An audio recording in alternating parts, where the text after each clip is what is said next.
এই পর্যায়ে সংক্ষিপ্ত আকার বক্তব্য রাখবেন কোনাবাড়ী থানা বিএনপি সংগ্রামী সিনিয়র সহ সভাপতি রফিকুজ্জামান নয়ন ভাইকে আমি মূল্যবান বক্তব্য রাখার জন্য অনুরোধ জানাচ্ছি।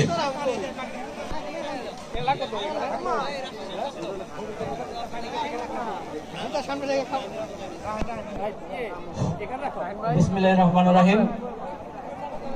বাংলাদেশ জাতীয়তাবাদী দল কোনাবাড়ী মেট্রো থানা কর্তৃক আয়োজিত আজকের এই ইফতার ও দোয়া মাহফিলের স্নেহভাজন সভাপতি, বাংলাদেশ জাতীয়তাবাদী ছাত্র দল কোনাবাড়ী ইউনিয়ন শাখার সাবেক সফল সভাপতি, বর্তমান বাংলাদেশ জাতীয়তাবাদী দল কোনাবাড়ী মেট্রো থানার সংগ্রামী সাধারণ সম্পাদক জননেতা জনাব বাবুল হোসেন, মঞ্চ উপবিষ্ট বাংলাদেশ জাতীয়তাবাদী দল গাজীপুর মহানগর শাখার বিপ্লবী সভাপতি, গাজীপুরের মাটি ও মানুষের নেতা, আপামর জনসাধারণের প্রাণের স্পন্দন, কাশিমপুর ইউনিয়ন পরিষদের বারবার নির্বাচিত স্বর্ণপদক প্রাপ্ত চেয়ারম্যান জননেতা জনাব শওকত হোসেন সরকার, মঞ্চ উপবিষ্ট বাংলাদেশ জাতীয়তাবাদী দল, ছাত্র দল, যুব দল, স্বেচ্ছাসেবক দল, শ্রমিক দল, মহিলা দল সহ বাংলাদেশ জাতীয়তাবাদী দলের বিভিন্ন অঙ্গ সংগঠনের বিভিন্ন পর্যায়ের নেতৃবৃন্দ, উপস্থিত মঞ্চের সামনের সম্মানিত মুসল্লিয়ানে কেরাম, উপস্থিত অত্র এলাকার শ্রদ্ধাভাজন শুধু মুসল্লিয়ানে কেরাম, কথা দীর্ঘায়িত করব না, ইফতারের সময় অত্যাসন্ন।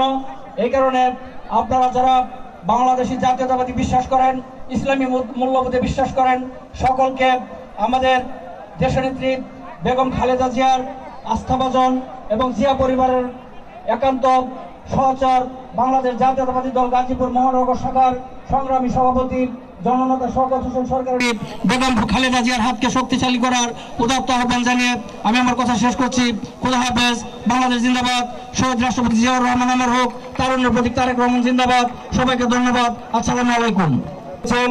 আমাদের কোনাবাড়ী থানার ইনচার্জ নজরুল ইসলাম ভাই এবং আমাদের মাঝে কোনাবাড়ী ডিগ্রি কলেজ শাখার নবগঠিত কমিটির সিনিয়র সহসভাপতি সচিব, সভাপতি জিসান এবং সাংগঠনিক সম্পাদক সাইফুল সহ সকল নেতৃবৃন্দকে আমাদের কোনাবাড়ী মেট্রো থানা বিএনপির পক্ষ থেকে ধন্যবাদ জানাই।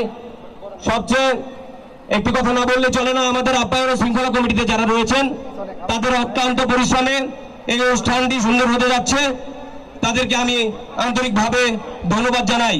বিশেষ করে আমাদের কোনাবাড়ী মেট্রো থানা যুব দলের সদস্য সচিব, কারা নির্যাতিত নেতা আজিজুল ইসলাম,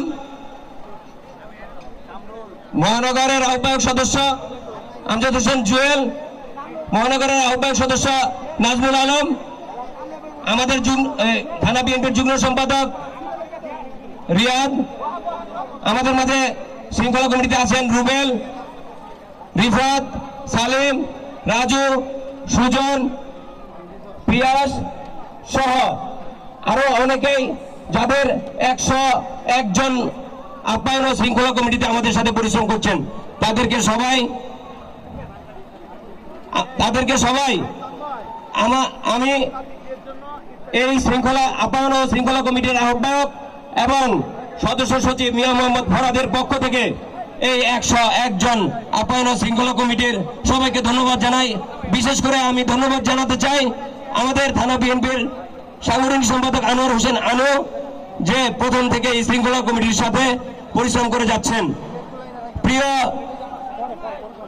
উপস্থিতি, প্রিয় মুসল্লিয়ান ইকরাম, আপনাদের সামনে এখন এই রমজানের পবিত্রতা রক্ষা করে এবং দেশের সার্বিক অবস্থা এবং গাজীপুরের এই কোনাবাড়ী মেট্রো থানার সকলের উদ্দেশ্যে এবং এই কোনাবাড়ী বিএনপির সকল নেতাকর্মীদের উদ্দেশ্যে এবং আমাদের সকলের মঙ্গল কামনা করে আমাদের সামনে মূল্যবান আলোচনা নিয়ে আসছেন আমাদের গাজীপুরের নয়নের মণি, হাজারো নেতা কর্মী গঠনের কারিগর, আমাদের প্রিয় নেতা গাজীপুর মহানগর বিএনপির সংগ্রামী সভাপতি জননেতা শওকত হোসেন সরকার আমাদের মাঝে এখন মূল্যবান আলোচনা নিয়ে আসছেন। এর মাঝে আমাদের মাঝে আরেকজন মানুষের কথা না বললে চলে না, আমাদের কোনাবাড়ি মেট্রো থানা বিএনপির দপ্তর সম্পাদক মামুন রশিদ মামুন, যার অক্লান্ত পরিশ্রম এই অনুষ্ঠানকে সুন্দর করেছে। ধন্যবাদ।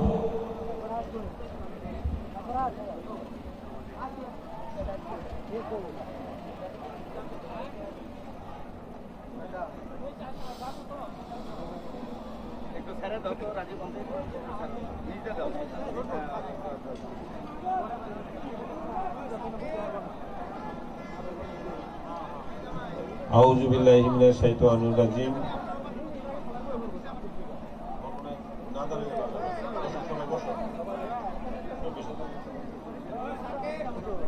আউযু বিল্লাহি মিনাশ শাইতানির রাজিম। বিসমিল্লাহির রহমানির রহিম। ঐতিহ্যবাহী কোনাবাড়ি ডিগ্রি কলেজ মাঠে আজকের এই বিশাল ইফতার মাহফিল এবং দেশনেত্রী বেগম খালেদা জিয়ার আসল রোগ মুক্তি কামনার দোয়া মাহফিলের সম্মানিত সভাপতি,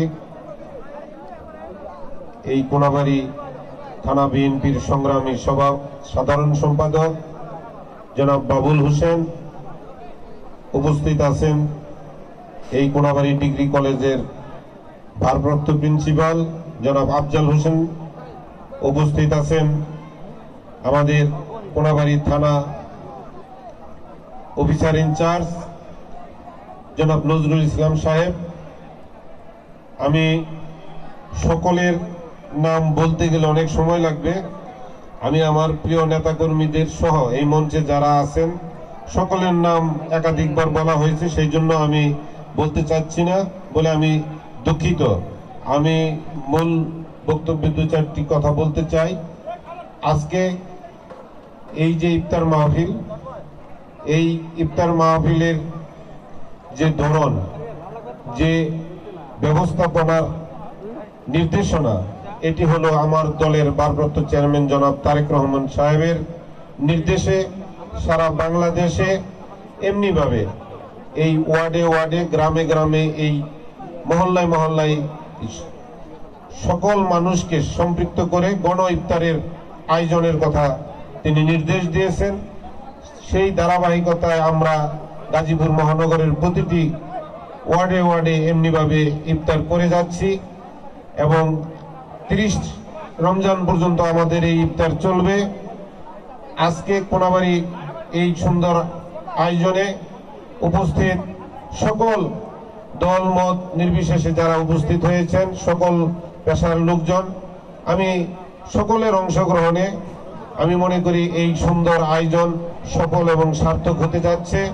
সেই জন্য আমি আমার এই কোনাবাড়ি থানা বিএনপির পক্ষ থেকে, এই আয়োজকদের পক্ষ থেকে, আমার ব্যক্তিগত পক্ষ থেকে, আমার দলের পক্ষ থেকে আন্তরিকভাবে অভিনন্দন, ধন্যবাদ, শুভেচ্ছা এবং কৃতজ্ঞতা জানাচ্ছি সকলকে।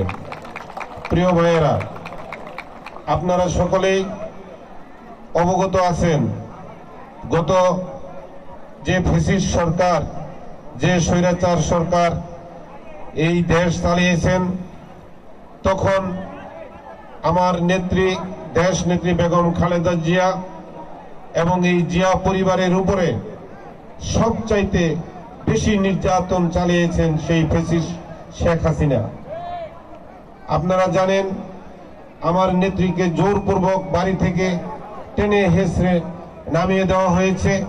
আমাদের ভারপ্রাপ্ত চেয়ারম্যানকে নির্যাতন করে, অসুস্থ করে তাকে বিদেশে চিকিৎসার জন্য পাঠানো হয়েছে, আর দুবুদি তাকে দেশে আসতে দেওয়া হয়নি। আমার নেত্রীকে এমনিভাবে জোর করে মিথ্যা মামলা দিয়ে নির্যাতন করতে করতে কারারুদ্ধ করে, অসুস্থ করে, তারপরে তাকেও চিকিৎসা করার নাম করে দেশের বাইরে পাঠাইতে চেয়েছেন। কিন্তু আমার নেত্রী বলেছেন, আমি চিকিৎসা করতে যাব, কিন্তু আমি দেশে ফিরে আসব। কিন্তু সেই ফ্যাসিস্ট হাসিনা বলেছে যে মুসলেকা দিয়ে যেতে হবে, দেশে আর আসতে পারবে না। কিন্তু আমার নেত্রী বলেছেন, আমি সেই চিকিৎসার জন্য বিদেশে যাব না, যে চিকিৎসা করতে যেয়ে আমি দেশে ফেরত আসতে পারবো না, আমার সেই চিকিৎসার দরকার নেই। এখন আমার নেত্রী চিকিৎসাধীন অবস্থায় সেই সুদূরে লন্ডনে আছেন। আলহামদুলিল্লাহ তিনি সুস্থ আছেন। এখন তার ছেলে আমাদের ভারপ্রাপ্ত চেয়ারম্যান জনাব তারেক রহমান সাহেবের বাসভবনে থেকে চিকিৎসা নিচ্ছেন। আমরা আশা করি খুব অচিরেই তারা সপরিবারে সকলে দেশে ফিরে আসবেন এবং এই দলের দায়িত্বভার তারা যেমনি ভাবে সেই সুদূরে লন্ডনে থেকে চালিয়েছেন এখন দেশে থেকে চালাবেন এবং আগামীতে যে অবাধ সুষ্ঠু নির্বাচন হবে ডিসেম্বরের মধ্যে আমরা আশা করতেছি সেই ডিসেম্বরের নির্বাচনে জাতীয়তাবাদী দল বিএনপি অংশগ্রহণ করবে এবং সংখ্যক আসন নিয়ে এই জাতীয়তাবাদী দল বিএনপি আগামীতে সরকার গঠন করবে ইনশাল্লাহ। আমরা বিশ্বাস করি আমাদের আগামীর বাংলাদেশ নিয়ে আমাদের ভারপ্রাপ্ত চেয়ারম্যান জনাব তারেক রহমানের যে চিন্তা, যে চেতনা, যে তার 31 দফা দিয়েছেন, এটা সত্যিকারী সারা বাংলাদেশে নয় পৃথিবীতে সেটা প্রশংসিত হয়েছেন। তিনি তার চিন্তা মেধা দিয়ে তিনি এই 31 দফা ভিত্তিতে রাষ্ট্রীয় সংস্কার করে আগামী রাষ্ট্র বাংলাদেশ তিনি গড়তে চান। যে 31 দফাতে এই বাংলাদেশের এমন কোন সেক্টর নেই, এমন কোন সংস্থা নেই, এমন কোন পর্যায় নেই যেগুলো শুদ্ধভাবে উনি লিপিবদ্ধ করেছেন এবং তার ভিত্তিতে সংস্কারের মাধ্যমে এই দেশকে একটি সুখী সমৃদ্ধি শান্তির বাংলাদেশ তিনি করতে চান। সেই 31 দফা আমাদের কাছে পৌঁছে দিয়েছেন। আমরা 31 দফা নিয়ে কাজ করতেছি, সারা বাংলাদেশে 31 দফা নিয়ে কাজ চলছে। আমরা আমাদের নেতাকর্মীদেরকে সেই 31 দফা কি সেটা বোঝানোর জন্য প্রতিটা ঘরে ঘরে আমাদের নেতাকর্মীদেরকে আমরা পৌঁছে তাদেরকে বোঝানোর জন্য আমরা পাঠাচ্ছি। আমরা আশা করি যে আগামীর বাংলাদেশটি আমাদের ভারপ্রাপ্ত চেয়ারম্যান জনাব তারেক রহমানের নেতৃত্বে এই পৃথিবীর মানচিত্রে একটি অন্যতম সুন্দর সুখী সমৃদ্ধি শক্তিশালী শান্তির বাংলাদেশ প্রতিষ্ঠিত হবে ইনশাল্লাহ। আপনাদের কাছে আমি আরেকটি কথা বলতে চাই, আমাদের এই আজকের ইফতার মাহফিলে আপনারা সকলেই এই জিয়া পরিবারের জন্য এবং আমাদের তিনবারের প্রধানমন্ত্রী আপসহীন নেত্রী যিনি এই দেশের গণতন্ত্রের জন্য তার সারাটি জীবন যুদ্ধ করে গেছেন, সারাটি জীবন লড়েছেন এই দেশের গণতন্ত্র প্রতিষ্ঠা করার জন্য, যিনি আপসহীন নেত্রী, সেই নেত্রী বেগম খালেদা জিয়ার জন্য আমরা দোয়া করব। আমরা দোয়া করব ভারপ্রাপ্ত চেয়ারম্যান জনাব তারেক রহমানের জন্য। আমরা দোয়া করব এই গাজীপুরের আমাদেরকে যারা এই বিএনপি উপহার দিয়েছেন, যারা আমাদের এই কোনাবাড়িতে এই বিএনপি প্রতিষ্ঠা করেছেন, অনেকেই আমাদের শ্রদ্ধাভাজন সেই মুরব্বীরা আমাদের মাঝ থেকে হারিয়ে গেছেন। তারা আমাদের কাছে এখন আর কিছুই চাওয়ার নেই, শুধু চাই দোয়া। আমরা যেন তাদের সকলের জন্য দোয়া করি, আমাদের সেই সকল নেতারা যেন আমাদের বেহেশতের সর্বোচ্চ মাকাম আল্লাহ তাআলা তাদেরকে দান করেন, সেই জন্য আমরা দোয়া করব।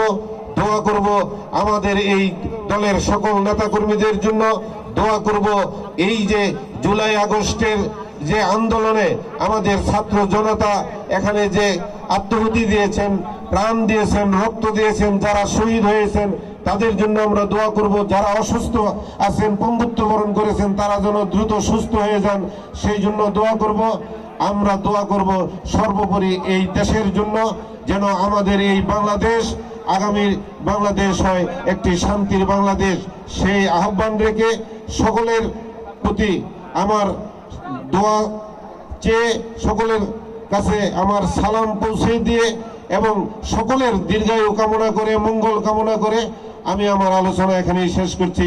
ধন্যবাদ সকলকে, ভালো থাকবেন সকলে।